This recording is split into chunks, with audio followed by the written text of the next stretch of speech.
Hello everyone, जय श्री राम के साथ सब लोग। आई होप आप सब बिल्कुल ठीक होंगे, हम भी ठीक हैं। अच्छा, मेरी गुड मॉर्निंग हो चुकी है। आज मैं जल्दी उठी हूँ और मैं सोच रही हूँ कि मैं अपने सारे शूज़ और सैंडल्स जो भी हैं वो सारे इकट्ठे करके सही से सॉर्ट आउट करके क्लीन करके रखूँ, क्योंकि यार जब पहने होते ना तो वो समझ ही नहीं आ रहा होता, कुछ कहाँ पे पड़े होते हैं, कुछ कहाँ पे पड़े होते हैं। तो आज मैंने सोचा कि सारे मैं ना एक जगह पे रखती हूँ सही से इकट्ठे करके और क्लीन करके। तो यार चलते हैं और अपना काम करते हैं। तो मैंने अपने सारे जूते यहाँ पे इकट्ठे करके रूम में रख लिए और मैंने सोचा कि अब मैं इनको सेट तो करके रख रही हूँ, तो मैं यूँ करती हूँ कि इनको क्लीन भी कर देती हूँ। यार आज से पहले ना मैंने कभी अपने जूते इस तरह से वॉश नहीं किए, लेकिन आज पता नहीं कि मैंने कर दिया। मुझे इतनी हंसी आ रही थी करते हुए। मैं कह रही थी कि मैं अपने भाई पे हंसती हूँ, क्योंकि वो अपने जूते यार बहुत साफ़ करता है। वो उठा के ब्रश सर्फ वगैरह लेकर ना वो अपने साफ़ करता रहता है। हम उस पर हंसते हैं कि यार तुम अपने जूते साफ़ कर रहे हो, और आज मैंने ये काम किया तो मुझे खुद पे हंसी आ रही थी।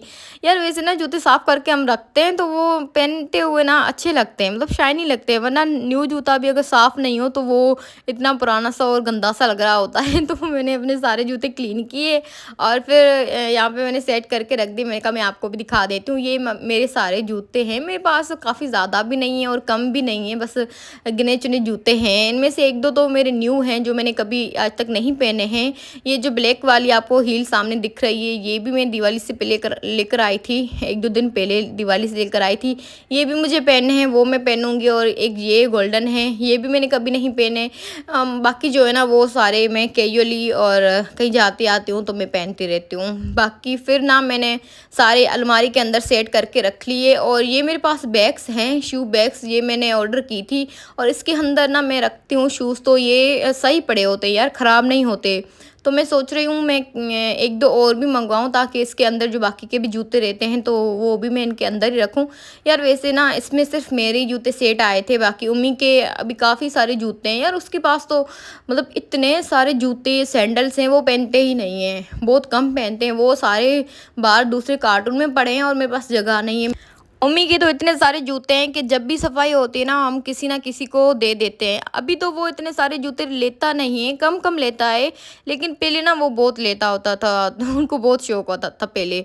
लेकिन अब शायद उनको कदर होगी कि जो चीज़ पहनी नहीं है, जो चीज़ इस्तेमाल नहीं होती, फिर वो लेनी भी नहीं है। अब मैं ऐसा करती हूँ कि मैं हर चीज़ ले आती हूँ जो मुझे पसंद आती है, लेकिन मम्मी अब ऐसा नहीं करते। क्योंकि शादी के बाद ना बंदे पे जिम्मेवारियाँ इतनी आ जाती हैं कि उसके आधे शौक तो यूं ही बस ख़त्म ही हो जाते हैं, उनको शौक ही नहीं रहता।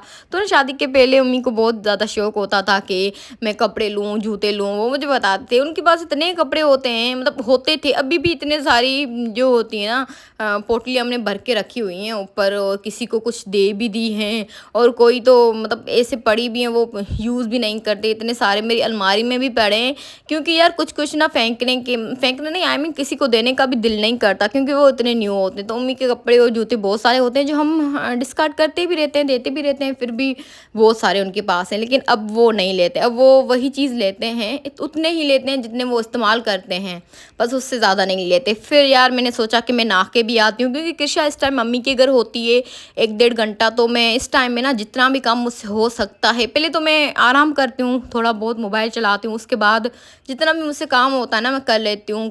कभी कभी मैं इस टाइम कपड़े प्रेस करती हूँ, कभी कभी मैं अपनी अलमारी सेट करती हूँ, कभी कोई काम ना इस टाइम ही मैं करती हूँ। अपना रूम भी इसी टाइम में क्लीन करती हूँ और मेरी कोशिश होती है कि मैं नाश्ता भी इसी टाइम कर लूँ।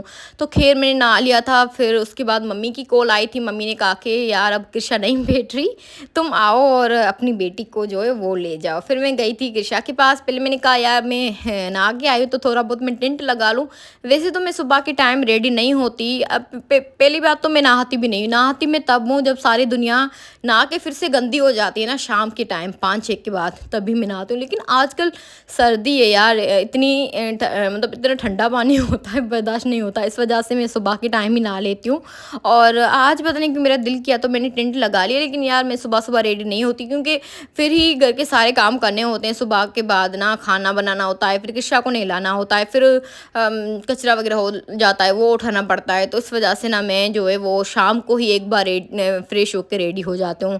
लेकिन अब तो ज़ाहिर है सर्दी है तो बंदा सुबह के टाइम टाइम नहाए तो बेटर है, क्योंकि फिर तबीयत भी ख़राब हो जाती है। माँ की तबीयत ख़राब हो जाती है तो डायरेक्टली बच्चे की खुद ब खुद तबीयत ना ख़राब हो जाती है। बच्चे तो यार आजकल ना ऋषा की काफ़ी तबीयत जो है ना वो मतलब कि उसको कॉन्स्टिपेशन रह रही है, वो ख़त्म नहीं हो रही। हम डॉक्टर्स को भी दिखा रहे हैं, आज भी हम जाएँगे शाम के टाइम डॉक्टर के पास। फिर उसको सर्दी भी लग रही है, नाक भी उस बेचारी का बहरा होता है। सर्दियों में तो बच्चे इतना जल्दी मतलब खाम-खाम बीमार हो जाते हैं, ना वो ठंडा पानी पीते हैं, ना वो इतना ज़्यादा बाहर निकलते हैं सर्दी में, उठते भी लेट हैं फिर भी। तो यार क्योंकि उनका जो है ना वो अभी अभी क्या बोलते हैं मतलब कि वो चीज़ों को बर्दाश्त नहीं कर पा रहे होते, माहौल के चेंज होने को। ख़ैर ये उठ गई थी पता है नींद में, मैंने व्लॉग नहीं बनाया था, ये सो गई थी, फिर मैंने खाना भी बनाया, फिर ये उठ गई थी, फिर ये रोने लगी कि मुझे चीज़ लेकर दो।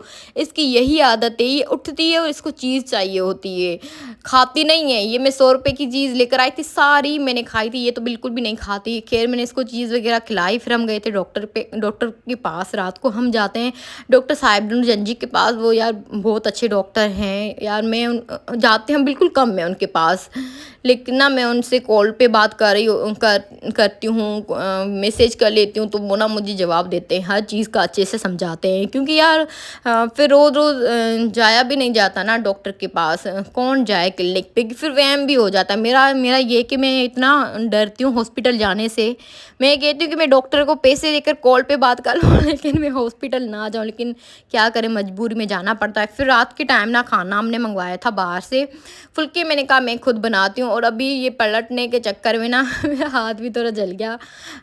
फुल्की तो मैं घर पे बनाती हूँ, कभी कभी वहाँ से हम ऑर्डर करते हैं, लेकिन उम्मी को ना बाहर के फुल्के नहीं पसंद, बाहर के नान रोटी वो कहते हैं कि यार मुझसे ना चबाई नहीं जाती। घर का तो फुल्का ज़ाहिर है वो नरम होता है तो बंदा ना अच्छे से खा लेता है। तो हमने मंगवाई थी चिकन, तो वही मैंने कहा मैं निकाल के लेकर जाती हूँ रूम में और हम खाना खाते हैं, क्योंकि फिर मैंने ना शाम में भी कुछ कुछ नहीं मैंने खाया था अभी उम्मीद देखेंगे व्लॉग, वो बोलेंगे मैंने तुम्हें 2 पैटीज़ लेकर दी थी शाम को, तुमने खाए थे और तुम बोले मैंने कुछ खाया नहीं। यार खाया था मैंने पैटीज़ खाया था और मैंने चाय पी थी, लेकिन फिर मुझे ना इस टाइम भी बहुत भूख लग रही थी, क्योंकि बहुत ज़्यादा टाइम हो गया था, रात के शायद हम 12 बजे खाना खा रहे थे। तो खैर हमने खाना खाया और उसके बाद ये होता है टाइम सोने का। तो सबसे पहले आप लोग ना मेरे चैनल को सब्सक्राइब कर दो अगर नहीं किया तो, और वीडियो को लाइक कर दो। कमेंट में आप लाज़मी बताना कि आज का व्लॉग कैसा लगा, और ये बताना आप में से कौन कौन है जो अब फिजूल खर्चे करते हैं, मतलब कि वो भी चीज़ें लेते हैं जो इस्तेमाल में नहीं होती, या फिर फालतू के शौक होते हैं वो पूरे खरे होते हैं, और कौन कौन है जो मेच्योर हो चुका है और इतनी ज़्यादा अब खर्ची नहीं करता फालतू चीज़ों पे। खैर तो अब मिलेंगे हम नेक्स्ट व्लॉग में, तब तक के लिए बाय बाय।